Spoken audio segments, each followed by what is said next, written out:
శ్రీగురుభ్యో నమః. శ్రీదేవీ భాగవతం చతుర్థ స్కంధం ప్రథమ అధ్యాయం. సౌనకాది మహామునులారా, సర్వజ్ఞుడైన వ్యాసుడు సన్నిధిలో దొరికేసరికి జనమేజయుడు తన సందేహాలను అన్నింటినీ తీర్చుకోవాలనుకున్నాడు.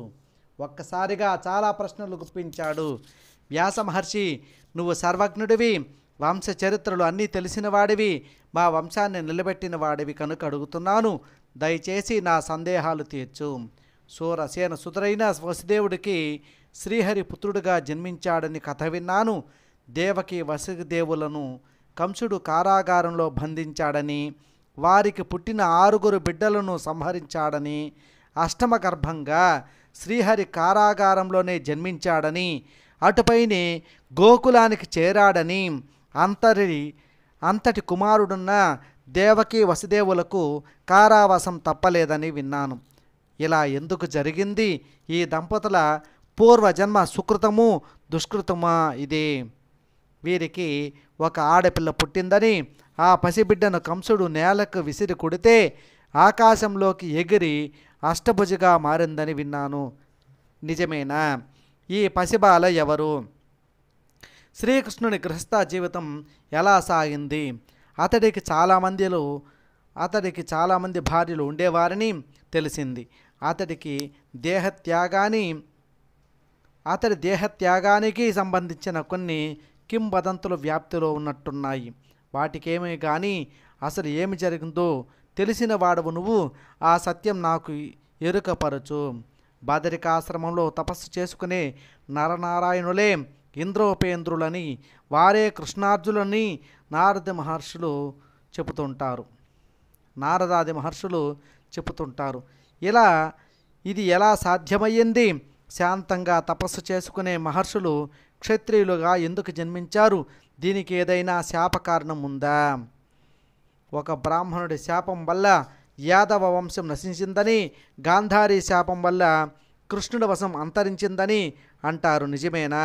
జగద్రక్షకుడైన శ్రీకృష్ణుడికి పుత్రుడిగా జన్మించిన ప్రద్యుమ్నుణ్ణి ఒక శంభరుడు పురిటి గది నుండి అపహరించాడట కదా, ఇది ఎలా సాధ్యమయ్యింది? వసుదేవుడు దివ్య దృష్టితోనైనా గమనించలేకపోయాడా? అడ్డుకోలేకపోయాడా? అలాగే మరొక సందేహం మనసుని పట్టి పీడిస్తోంది, ఆందోళన కలిగిస్తుంది. భూభారాన్ని తొలగించడం కోసం విష్ణువే కదా కృష్ణుడిగా జన్మించాడు. అంతటి వాడు తాను ఎవరికో భయపడి మధుర రాజ్యాన్ని వదిలేసి ద్వారవతికి పారిపోవలసిన అవసరం ఎందుకు వచ్చింది? చివరి రోజుల్లో శ్రీకృష్ణుడి భార్యలకు ఏ రక్షణము లేకపోయింది. దొంగలు దోచుకున్నారు. ఇదేమి దారుణం స్వామి, ఏమిటి దీనికి కారణం? పాండవులు దేవాంశ సంభవులు కదా, కృష్ణ భక్తులు కదా, మహావీరులైన అత్యద్భుతంగా రాజసూయ యాగం చేశారు కదా. అయినా అడవుల పాలయ్యారు, ఎన్నో కష్టాలు పడ్డారు. వారు చేసిన పాపం ఏమిటి? యజ్ఞఫలం ఏమైనట్టు? అగ్నిగుండం నుంచి లక్ష్మీదేవిలా జన్మించిన ద్రౌపది సాధ్వికి జీవితమంతా దుఃఖమయంగానే సాగింది. ఒకటి గడిస్తే ఒకటి కడగండ్లు. నిండు సభలో దుశ్శాసనుడు జుట్టు పట్టుకుని ఈడ్చాడు. రజస్వలగా ఏకవస్త్రగా ఉన్నదానికి ఈ అవమానం జరిగింది. విరాటుడి కొలువులో సైరంధ్రిగా తలదాచుకుంది. కీచక జయద్రథులు చేసిన అవమానాలు భరించింది. వీటన్నిటికీ కారణం ఏమిటి? ఏ జన్మలో చేసుకున్న పాపం. సదాచార సంపన్నులైన పాండవులు భీష్మ ద్రోణులను మోసంతో సంహరించారు. జగత్తు నశ్వరమని తెలియని వారా? తెలుసు. అయినా రాజ్యలోపం వారిని దారి తప్పించింది. దీనికి వాసుదేవుడు వత్తాసు పలికి మరీ విడ్డూరం. చివరికి వంశనాశనమయ్యింది.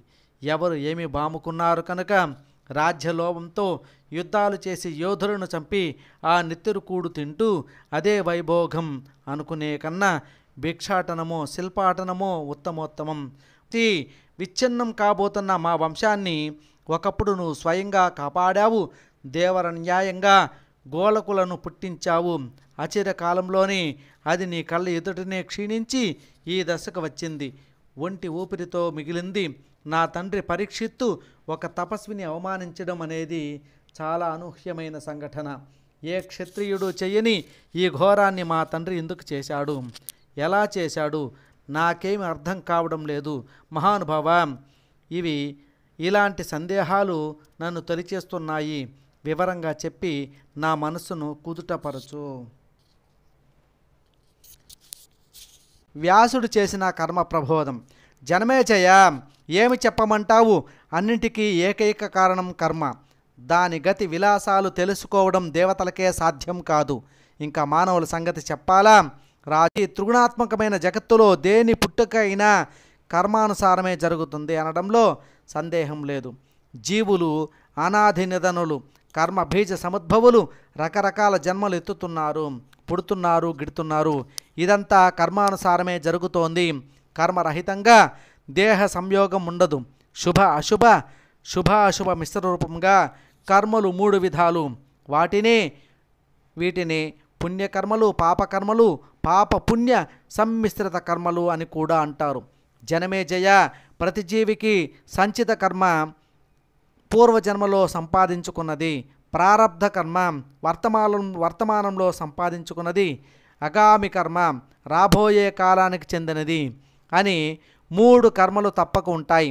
సుఖ దుఃఖాలకు ఇవే కారణం. ముసలితనం, శోకం, హర్షం, మృత్యువు, కామక్రోధాది అరిషడ్వర్గము ఇవన్నీ దేహగతానుగుణాలుగా కనబడతాయి. కానీ వీటన్నిటికీ మూలం కర్మమే. ప్రాణికోటిలో చరాచర జగత్తులో ఏదైనా సరే పుట్టడం మొదలుకొని గిట్టడం వరకు ప్రతి సంఘటన, ప్రతి ఆలోచన, ప్రతి కదలిక కర్మఫలమే. బ్రహ్మాది దేవతలు, సూర్యచంద్రులు అంతా కర్మానుబద్ధులై సంచరించిన వారే. కర్మ అనాదినిధనం, నిత్యం. ఈ దృష్టిలో జగత్తు నిత్యము అనిత్యమనే చర్చ ప్రాచీన కాలం నుంచి జరుగుతోంది. ఇప్పటికీ మునీశ్వరులు ఆ తర్కంలోనే మునిగి ఉన్నారు. మాయావరణంలో చిక్కుకుంటే జగత్తు నిత్యంగానే భాషిస్తుంది. కారణం ఉండగా కార్యాభావం ఎలా ఉంటుంది? అన్ని వేళలా మాయ అనేది నిత్యతాకారకం కారణం. ఈ జగత్తు అంతా కర్మ నియంత్రితమై తిరుగుతోంది. విష్ణుమూర్తి అంతటివాడు గర్భావాసాలు చేస్తున్నాడు. వైకుంఠ భోగాలు విడిచిపెట్టి మత్స్యాది క్షుద్ర జంతువులుగా గర్భావాస దుఃఖం అనుభవించాడంటే కర్మ కాకపోతే ఏమిటి కారణం? మలమూత్రాలతో నిండిన గర్భకోశంలో 9-10 నెలల పాటు నివసించే నరకాన్ని ఎవడైనా కోరుకుంటాడా? ఇదేమైనా వనవిహారమా, జలకాలాట, హంసతూలిక తల్పమా? కోరుకోవడానికి కాళ్ళు చేతులు మునగదీసుకుని అధోముఖంగా పడుకునే అవస్థను తెలివి ఉన్నవాడెవడూ కోరుకోడు. అయినా విష్ణుమూర్తి మానవ గర్భవాసాన్నే కాదు, పశుపక్షాదుల గర్భవాసాన్ని కూడా అనుభవిస్తున్నాడంటే అదొక కర్మ. మహారాజా, గర్భావాసాన్ని మించిన నరకం మరొకటి ఏదీ లేదు, ముల్లోకాలను లేదు. అందుకే దానికి భయపడి తపస్సులు తీవ్ర తపస్సులు చేస్తూ ఉంటారు. మనస్సులు రాజ్యాలను, భోగభాగ్యాలను విడిచిపెట్టి వనవాసానికి పరుగులు తీస్తుంటారు. మలమూత్రాలు, క్రిమికీటకాలు, జఠరాగ్ని, పపాదుర్గంధం వీటితో నిండిన గర్భకోశంతో నివసించడం కన్నా సంఖ్యలతో చెరలో నివసించడం సుఖం. క్షణకాలం ఉండాలంటేనే ఒళ్ళు గరపుడుస్తుంది. 10 నెలలు ఉండటం ఎంత దుఃఖమో ఆలోచించు. పోనీ ఎలాగో గడిచాయి అనుకుంటే దాని నుంచి బయటపడటం మరీ దుఃఖం. అతి దారుణమైన యోని యంత్రం నుంచి నలిగిపోతూ బయటకు రావాలి. శైశవము, బాల్యము ఇంకెంత దుఃఖకరాలో అందరికీ తెలిసింది. మాటలు రాని మూగతనం, ఏమీ తెలియని అజ్ఞానం, ఆకలి దప్పలకు ఏడవటం తప్ప ఏమీ చెయ్యలేని పరతంత్రత, తన మలమూత్రాలను తానే ఒళ్ళంతా పులుముకునే పిచ్చితనం, బిడ్డ ఎందుకు ఏడుస్తున్నాడో తెలియక తల్లి వేదన పడటం, శిశువు ఆరోగ్యం కోసం తాను మందులు వేసుకుంటూ పథ్యాలు చేయడం. అబ్బో, బాల్యంలో దుఃఖాలు అన్నీ కాదు. ఏ సుఖం ఉంది కనుక గర్భావాసాన్ని కోరుకోవాలి. విఘ్నుడెవడు కోరుకోడు. అయినా సుఖ దుఃఖాలు మన చేతుల్లో ఉన్నాయి కనుక కోరుకున్నప్పుడల్లా రావటానికి పోవడానికి అంతా కర్మ విపాకంతో జరుగుతూ ఉంటుంది. అవశ్యమేవ భోక్తవ్యం కృతం కర్మ శుభాశుభం అనే పెద్దల మాట. దేవతలతో సహా సకల ప్రాణకోటికి ఇది తప్పదు. జనమేజయ, తపస్సు, దాన ధర్మాలు, యజ్ఞయాగాలు ఆచరించడం ద్వారా మానవుడు ఇంద్ర పదవిని పొందుతాడు. ఆ పుణ్యం క్షీణించిపోతే ఇంద్రుడైన స్వర్గం నుంచి పడిపోక తప్పదు. విష్ణుమూర్తి రామావతారం ధరించినప్పుడు దేవతలు వానరులుగా అవతరించి సహకరించారు. కృష్ణావతారంలో యాదవులుగా జన్మించి అనుచరులయ్యారు. ఇలా ప్రతి యుగంలోనూ విష్ణుమూర్తి అవతారాలు ధరిస్తూ ఉంటాడు, ధర్మ సంరక్షణ చేస్తూ ఉంటాడు. ఇదొక ధర్మచక్రం. రాక్షసులను తానే స్వయంగా సంహరించడం విష్ణుమూర్తికి కర్తవ్యం. అందుకోసం ధరించినదే ఈ కృష్ణావతారం. ఆ కథ అడిగావు కదా, చెబుతున్నాను, ఆలకించు.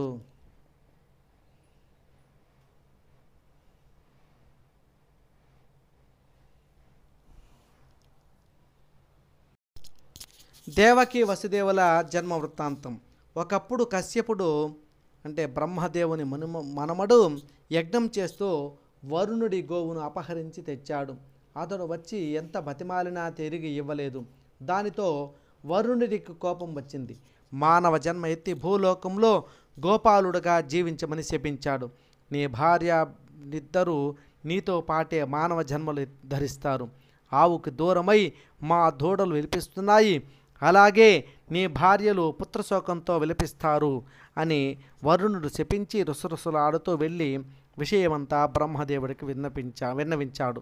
బ్రహ్మదేవుడు కశ్యపుడిని పిలిపించి వరుణుడి గోవును అపహరించినందుకు నిందించి పరమదారుణము సర్వపాప కారణమైన లోపగుణాన్ని వదులుకోమని హితవు చెప్పి మర్యాద రక్షణ కోసం తాను అలాగే శపించాడు.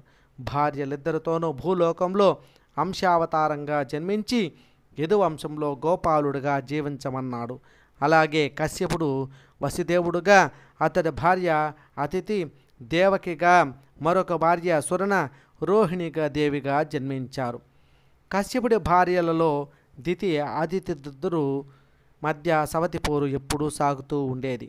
ఒక సంఘటనతో మనసు కష్టపెట్టుకున్న దితి తన సవతి అదితికి శాపం ఇచ్చింది. నీకు పుట్టిన పుత్రులు 7 వరకు పుట్టినవాడు పుట్టినట్టు చనిపోతాడు అని శపించింది. ఇలా శపించడానికి దారి తీసిన సంఘట ఏమిటా అని అడగబోతున్నావు కదూ, అదే చెబుతున్నాను. అది చాలా భయంకరమైన సంఘటన. ఈర్ష్యాసూయాలు ఎంతటి పాపానికైనా ఒడిగట్టేస్తాయనడానికి నిదర్శనం విను. దితి కన్నా ముందే కడుపు పండి అదితికి ఒక మగబిడ్డ జన్మించాడు. అతడే ఇంద్రుడు. అమిత తేజోబలశాలి సురనాయకుడు. దితికి కడుపు పండింది. భర్తను వేడుకొంది. ఇంద్రుడికి అన్ని విధాలా సాటి వచ్చే కొడుకుని అనుగ్రహించమని ఆర్థించింది. కశ్యపుడు అంగీకరించాడు. వ్రతం ముగిసేసరికి ఇంద్ర సమానుడైన కొడుకు జన్మిస్తాడని అభయించాడు.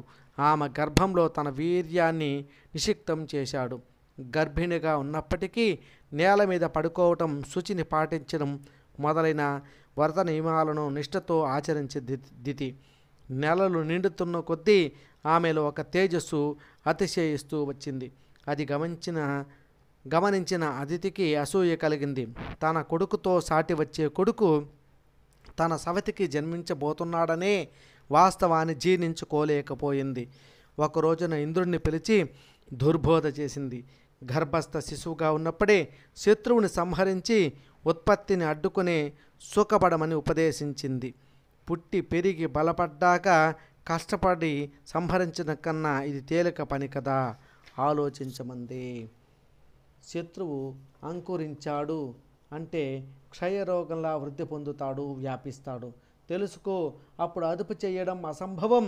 కనుక ఇప్పుడే మేలుకో. నా హృదయాన్ని ఇంటిపి మేకులా హింసిస్తున్న దితి గర్భాన్ని ఏదో ఒక ఉపాయంతో వెంటనే ఛేదించు.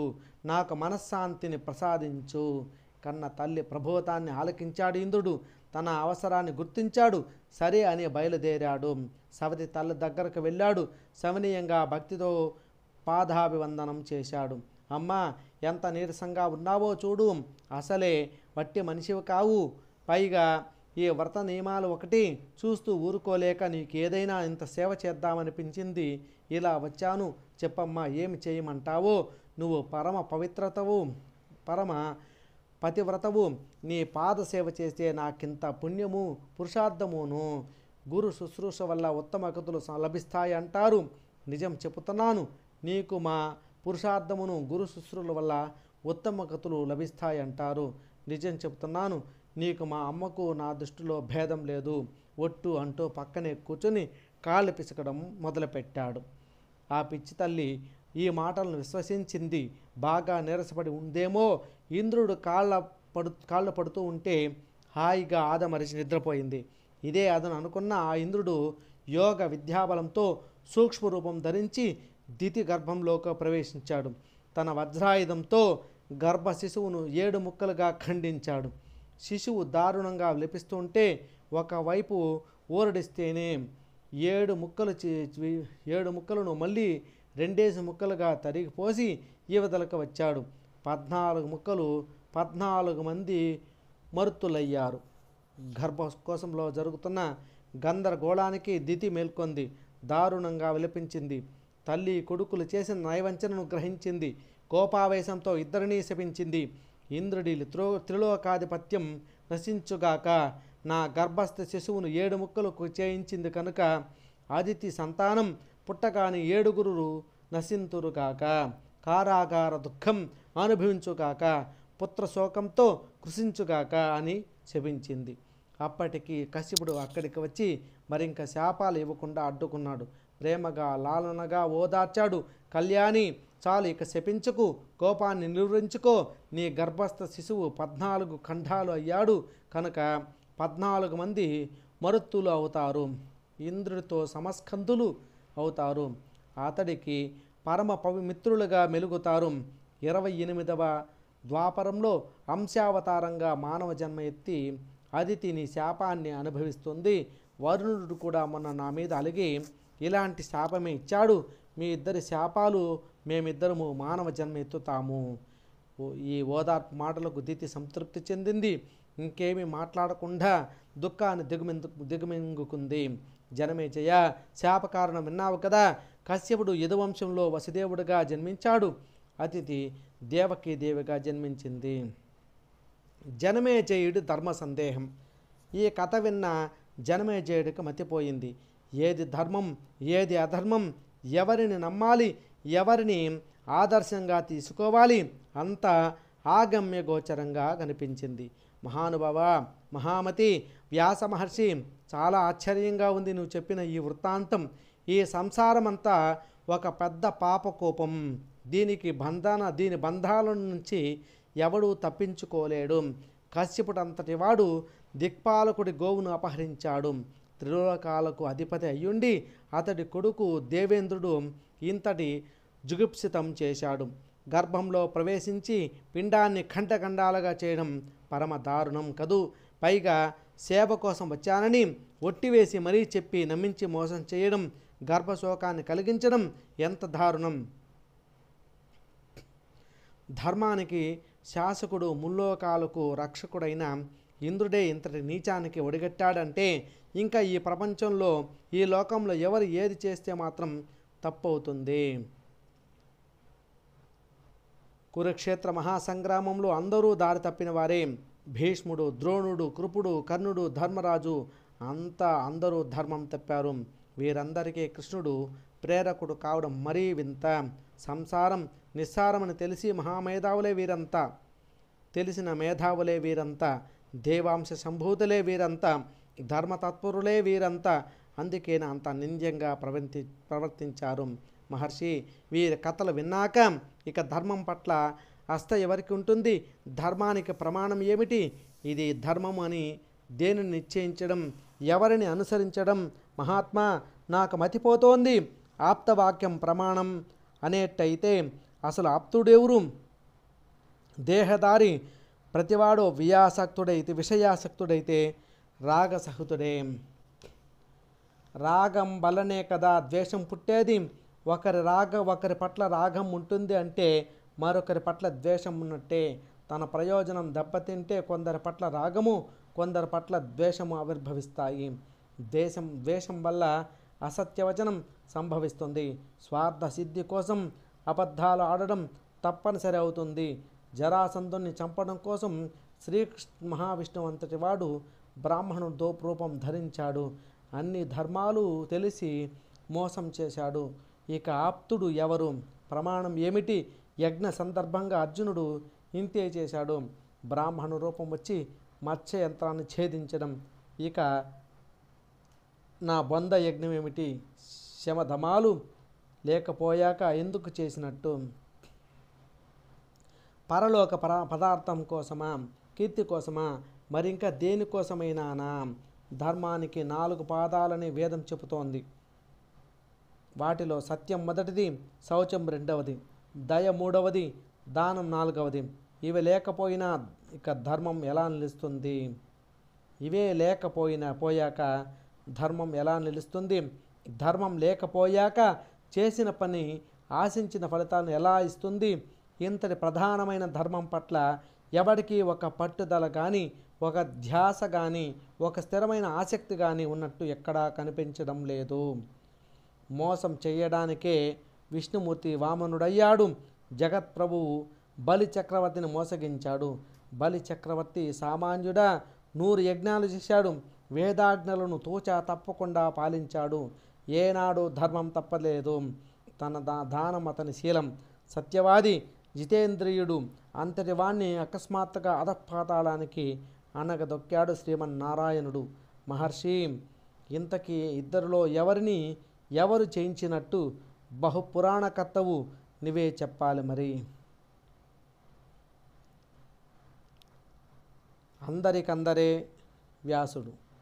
జనమేజయ, సందేహమేముంది? విజయం బలి చక్రవర్తిదే. యావత్ భూగోళాన్ని దానం చేసిన మహానుభావుడవైతే మాట వరుసను త్రివిక్రముడనిపించుకున్న శ్రీ మహావిష్ణువు మోసం కోసం వామనుడైపోయాడు. అంతేకాదు రాజేంద్ర, విష్ణుమూర్తి బలి చక్రవర్తికి ద్వారపాలకుడు కూడా అయ్యాడు. నువ్వన్నట్టు సకల ధర్మాలకు సత్యమే మూలం. అయితే దేహదారులకు ఇది దుస్సాధ్యం. మాయాశక్తి కడుంగడు బలీయసి బహురూపిణి. దాని త్రిగుణాలతో ఈ విశ్వమంతా రంగులు పులుముకుంటుంది, శబలితమవుతుంది. సత్యమే మోసంగా, మోసమే సత్యంగా భాషిస్తుంటాయి.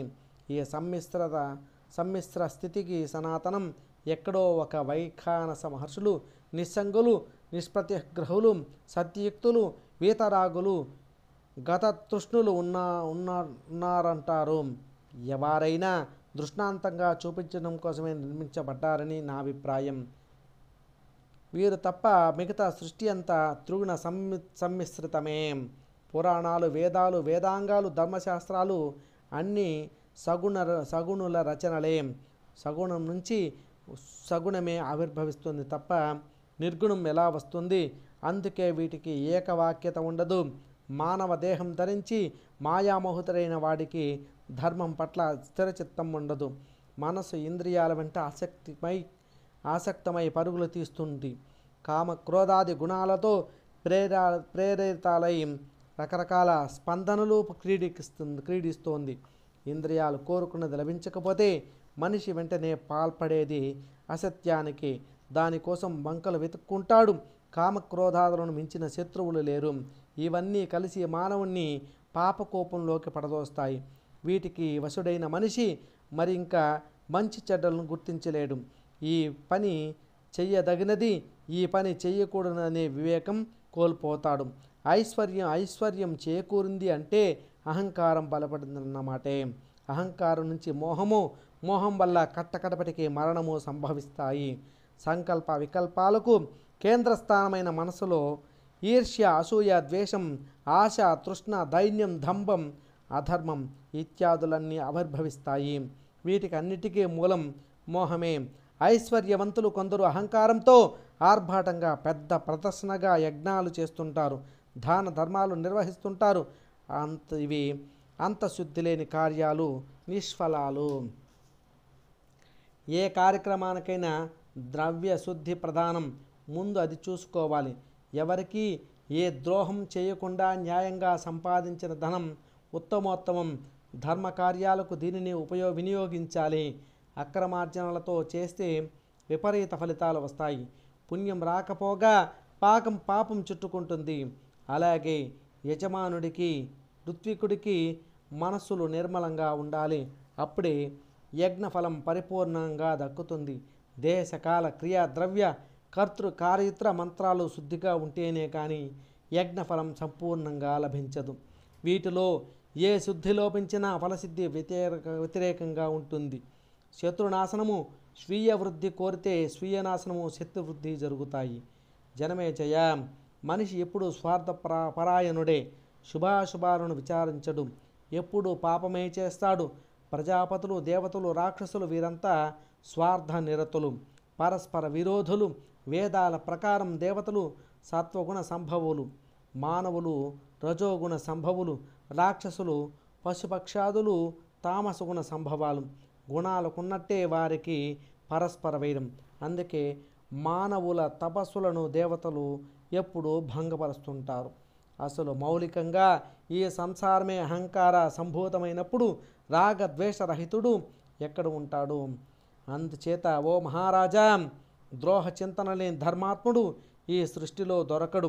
సకల చరాచర జగత్తు రాగద్వేషాలతో నిండినదే. ఈ కలియుగంలోనే కాదు, ఆ తొలియుగంలో కూడా ఇదే పరిస్థితి. దేవతలు ఈర్ష్యాలువులు, ద్రోహ చింతనులు, మోసగాళ్ళు. ఇక మానవులు మాట, పశుపక్షాదుల మాట చెప్పాలా? ద్రోహం చేసిన వాడికి ద్రోహం చేయడం సమత. ఆ ద్రోహికి అతిశాంతుడికి ద్రోహం చేయడం కలత, నీచత.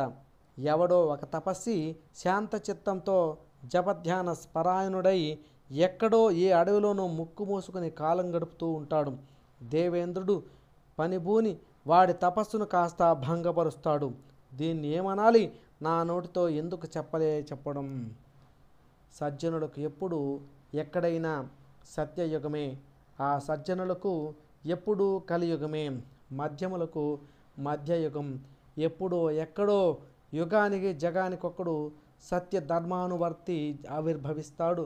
మిగతా యుగాలన్నిట అందరూ ప్రధానంగా అధర్మపరాయణులే. నరనారాయణుల తపస్సు ధర్మ సంస్థితికి పూర్వజన్మ వాసన ప్రధాన కారణం. అది మలినమైతే ధర్మము మలినమవుతుంది. ఇక్కడ ఒక వృత్తాంతం చెబుతాను విను మరి. పూర్వకాలములో ధర్ముడు బ్రహ్మ మానసపుత్రుడై జన్మించాడు. సత్య సంపన్నుడై వేద ధర్మ నిరతుడై జీవిస్తున్నాడు. దక్ష ప్రజాపతి కూతుళ్లను 10 మందిని వివాహం చేసుకున్నాడు. గృహస్థాశ్రమాన్ని స్వీకరించాడు. వారికి హరి, కృష్ణుడు, నరుడు, నారాయణుడు అనే 4 కుమారుడు జన్మించారు. వారిలో హరికృష్ణులిద్దరూ నిత్యం యోగాభ్యాస పరాయణులై కాలం గడుపుతున్నారు. నరనారాయణులు తపపరాయణులయ్యారు. హిమాలయాల్లో బదరికాశ్రమంలో తీవ్రంగా తపస్సు చేస్తున్నారు. 1000 ఏళ్లకు పైగా గడిచింది. తపస్సులలో కెల్లా అగ్రగణ్యులయ్యారు. వీరి తపస్సులకు తీవ్రత ముల్లోకాలకు వ్యాపించింది. దేవేంద్రుడికి దడ పుట్టింది. ఎలా భగ్నం చేయడమా అని చాలా రోజులు తీవ్రంగా ఆలోచించాడు. కట్టకడపటికి తానే రంగంలోకి దిగాడు. అతి దారుణమైన కామ, క్రోధ, లోభ, మోహాదులను వెంటబెట్టుకుని ఐరావతం ఎక్కి బదరిక ఆశ్రమం చేరుకున్నాడు. ప్రత్యక్షమైన బ్రహ్మ విష్ణువుల్లాగా అప్పుడే ఉదయించిన సూర్యబింబంలాగా తపస్తేజస్సుతో విరాజిల్లుతున్న నరనారాయణులను చూశాడు. ఏమిటి వీళ్ళ పట్టుదల? తపస్సుతో ఏం చేద్దామనుకుంటున్నారు అని ఆలోచిస్తూ దగ్గరికి వెళ్ళారు. మహానుభావులారా, ధర్మసుతులు కదా మీరు తీవ్రంగా తపస్సు చేస్తున్నారు. ఏమిటి మీ ఉద్దేశం? ఏమిటి మీ ఆకాంక్ష? ఉత్తమోత్తమైన వరం ఇద్దామని వచ్చాను. ఇవ్వకూడనిది అయినా ఇస్తాను. అంతగా సంతోషించాను. మీ తపస్సుకి కోరుకోండి అన్నాడు. నారాయణులు ఉలకలేదు, పలకలేదు. ఇంద్రుడు మళ్ళీ అదే ప్రకటించాడు. స్థిర చిత్తులై ధ్యానంలో మునిగిపోయిన ఆ జంట మునులలో చలనం లేదు. ఇంద్రుడికి రోషం వచ్చింది. మాయామోహిని సృష్టించాడు. వారిపైకి ఉసిగొల్పాడు. ప్రయోజనం లేకపోయింది. సింహాలు, పులులు, తోడేళ్లను సృష్టించాడు. భయపెట్టాలని ప్రయత్నించాడు. ఫలితం లేకపోయింది. ఇక ఏమి చేయడానికి తోచలేదు. వరదానానికి బ్లుబ్ధులు కాలేదు. సింహశార్దూలాలకి భీతులు కాలేదు. మాయామోహినికి మోహితులు కాలేదు. వీరి తపస్సుని భంగపరచడం ఎలాగా చెప్పమా అనుకుంటూ తిరిగి తన మందిరానికి వెళ్ళిపోయాడు. బాగా యోచన చేశాడు. జనమేజయ, ఆదిశక్తి సనాతని సర్వలోకేశ్వరి పరాప్రకృతి అయిన మహావిద్యను నిష్ఠతో ఉపాసించే వారిని ఎవ్వరూ ఏమి చేయలేరు. దేవాసురుల మాయలన్నీ ఆ మహామాయ ముందు ఓడిపోవలసిందే. చిన్నమాయలు పెదమాయను ఏం చేస్తాయి? మహామాయను ఉపాసించే వారికి ఎవ్వరూ ఏ విఘ్నాలు కల్పించలేరు. వాగ్బీజ, కామబీజ, మాయాబీజ మంత్రాలను జపించే వారిని ఎవ్వరూ బాధించలేరు. అయినా దేవేంద్రుడు మోహితుడై మరొక ప్రయత్నం చేశాడు. మన్మధుణ్ణి, వసంతుణ్ణి పిలిపించాడు. రతీదేవితో, అప్సరసలతో బదరికాశ్రమానికి వెళ్ళి నరనారాయణులను కామాతురులను చేయండి అని ఆజ్ఞాపించాడు. సుగంధ పరిమళాలతో, పూల బాణాలతో, వంపు సొంపులతో, వయ్యారాలతో వారి మనస్సులను సమ్మోహితం చేసి లొంగదీయండి అని.